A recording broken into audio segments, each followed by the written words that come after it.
So much to cover today. We begin with D-Day for Betsy DeVoss, with the Senate poised to vote at high noon on her controversial nomination for Education Secretary. Right now, it appears the vote will be 50-50. That means that Vice President Mike Pence would have to swoop in to cast an historic deciding vote to approve DeVoss. But Senate Democrats are not backing down, launching a furious all-night debate that is still going on at this moment. This is a live look at the Senate floor, where that 24-hour talkathon continues. Democrats are hoping to convince just one more Republican to join them and block the nomination officially. This all kicked off just around 12 noon yesterday, with New York Senator Chuck Schumer firing off this blistering critique. She is the least qualified nominee in a historically unqualified cabinet. A few hours later, one of DeVoss's biggest critics, Senator Elizabeth Warren, tore into her. It is difficult to imagine a worse choice to head the Department of Education. But a possible twist at 7:46 p.m. last night, Democratic Senator Debbie Stabenow claimed on TV they may have the votes to deny the position. We may, in fact, have an additional Republican colleague voting no, which would stop her tomorrow. While back in the Senate, the speeches kept coming. It is clear from her testimony Betsy DeVoss has not done her homework. Clear concern about her basic lack of understanding of just basic education issues. This is not a job for amateurs. What will happen, no one knows, but you're in luck. We've got the best team in the business covering every angle of this dramatic showdown. I want to start with MSNBC's Secy Hunt. She's live on Capitol Hill. Secy, you are on the inside 24 hours. How is this expected to go down?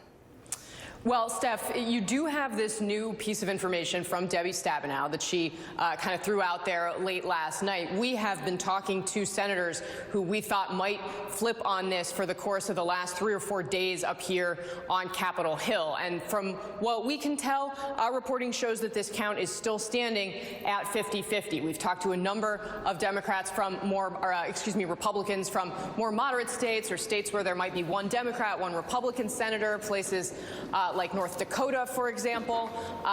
So far, we can't find somebody who is willing to flip, and we do think at this point that Mike Pence will cast that tie-breaking vote. It would be a historic tie-breaking vote.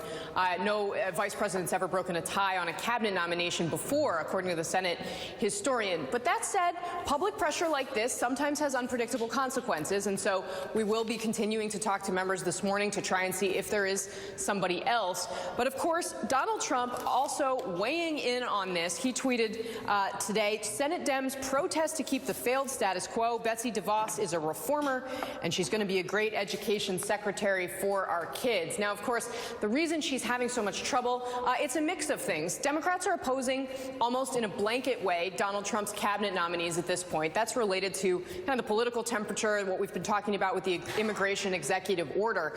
But Betsy DeVoss has generated particular opposition, and part of it is her ideology, part of it is the fact that she supported charter schools and vouchers, but a lot of it is how she performed at that confirmation hearing. It just did not stack up to what would typically be expected. She seemed to not know, for example, about programs that pay for education for kids with disabilities, and it's given a lot of people pause on Capitol Hill. Steph.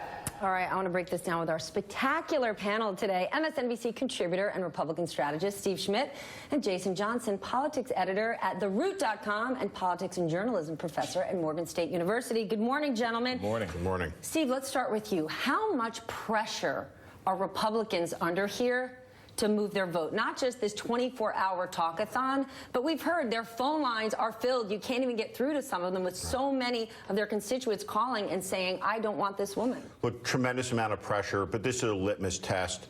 Republicans are going to support the president on this one.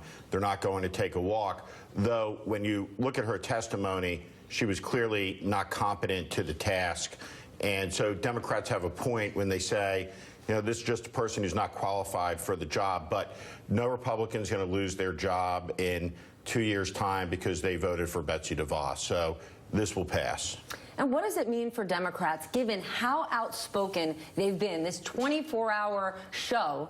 If they can't move the needle, Does it show their hand that, uh-oh, we can't get anything done? No, I mean, they have to do this because they have to keep up with all the people out there protesting. So the Democrats have to say, hey, we're doing something. We appear to be busy. But, Steve is right. Look, the numbers just aren't there. And there's not one Republican who's going to waste their political capital right now, 2 or 3 weeks into the Trump administration, by defying him so blatantly. There will be things down the road where Republicans disagree with this administration, where they place votes that Trump's not going to be happy with. But you're not going to do it now. You're not going to do it this early. He will come after you on Twitter. It will hurt you. You will get primaried. I don't think there's going to be any more Republicans who are going to switch their position. But what does that say to America? If from here on out, after DeVoss, if all the Democrats say, I'm going to block every single candidate that goes through, and Republicans say, listen, this one might not be qualified, but I've got to vote with the president, isn't that exactly what America voted against? It is to some degree, but look, you have some Republicans that say, I'm not going to break my pick on this.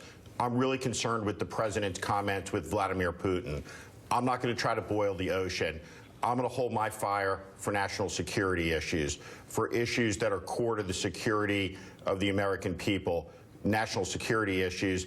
And at the end of the day, the reality is this. What, there's kids not don't a matter? lot. There's not, no. Yeah, at the end of the day, it's just kids. There's not a lot, in reality, that the Secretary of Education can do to screw up education across America, the way our school systems are organized, and that's just the truth. That's not true. She can have an impact on where some of the federal funding goes. She can take a stand on particular issues that are important. She can also, if her powers are expanded, if they say, well, look, we're going to give you more access to this or that. Now, in the grand scheme of things, again, no one's going to lose their job over this. No one's whole life is going to be ruined about this. But what, again, it demonstrates is that mathematically, the Democrats are going to have to find a way to demonstrate that we can stop things and we can influence things if we don't have the numbers. I think this is going to be a bigger fight when we get to the Supreme Court. I think it's going to be a bigger fight when we get to some of these judicial nominations that Trump's going to get to make. But again, I don't think anyone wants to use their best ammo on this fight right now. All right.